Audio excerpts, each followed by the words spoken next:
Suppose Bob walks at a constant rate of 9 feet per second as he walks from his front door to the bus stop 1,800 feet from his front door. The function g of t equals 1,800 minus 9t represents Bob's distance in feet from the bus stop in terms of the number of seconds t since Bob left his front door. We know that the expression g of 50 represents Bob's distance in feet from the bus stop 50 seconds after he left his front door. We can evaluate the function g at t equals 50 to determine that Bob is 1,350 feet from the bus stop 50 seconds after he left his front door. In this case, we were given the input value, the number of seconds since Bob left his front door, and we determined the corresponding output value, Bob's distance in feet from the bus stop. We call this evaluating the function g.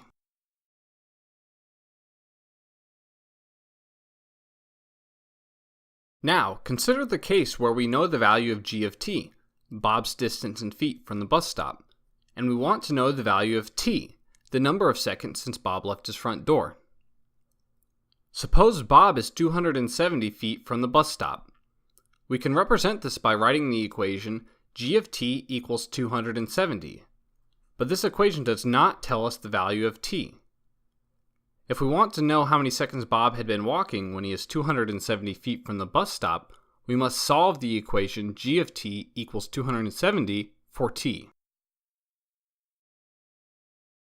Since g is defined as g of t equals 1,800 minus 9t, and we're curious about when g of t equals 270, we can write the equation 1,800 minus 9t equals 270. And the value of t that makes this equation true tells us the number of seconds since Bob left his front door when he is 270 feet from the bus stop. Using algebra, we see that 9t equals 1,530, and hence t equals 170. Therefore, t equals 170 is the solution to the equation g of t equals 270.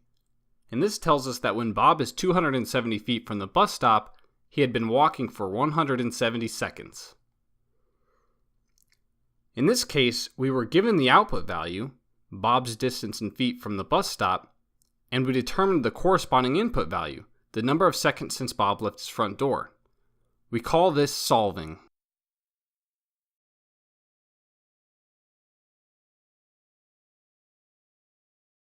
It is common to use graphs to solve function equations. The graph of g is shown. If we want to solve the equation g of t equals 1,500 for t, we can look for all points on the graph of g that have a vertical component of 1,500. There is one point on the graph of g that has a vertical component of 1,500, and the horizontal component of this point is about 33. Therefore, the solution to the equation g of t equals 1,500 is approximately 33, which means that when Bob is 1,500 feet from the bus stop, he had been walking for about 33 seconds. Solving equations like previously shown is a common task, both in math courses and in the real world. Suppose f is a function and a is some number. Solving f of x equals a for x is the process of finding the input value of f that results in an output value of a. Sometimes this is done using algebra, sometimes it is done using a graph of the function, and sometimes it is done using a table. In every case, solving f of x equals a for x is merely the process of finding the input value or values that result in an output value of a.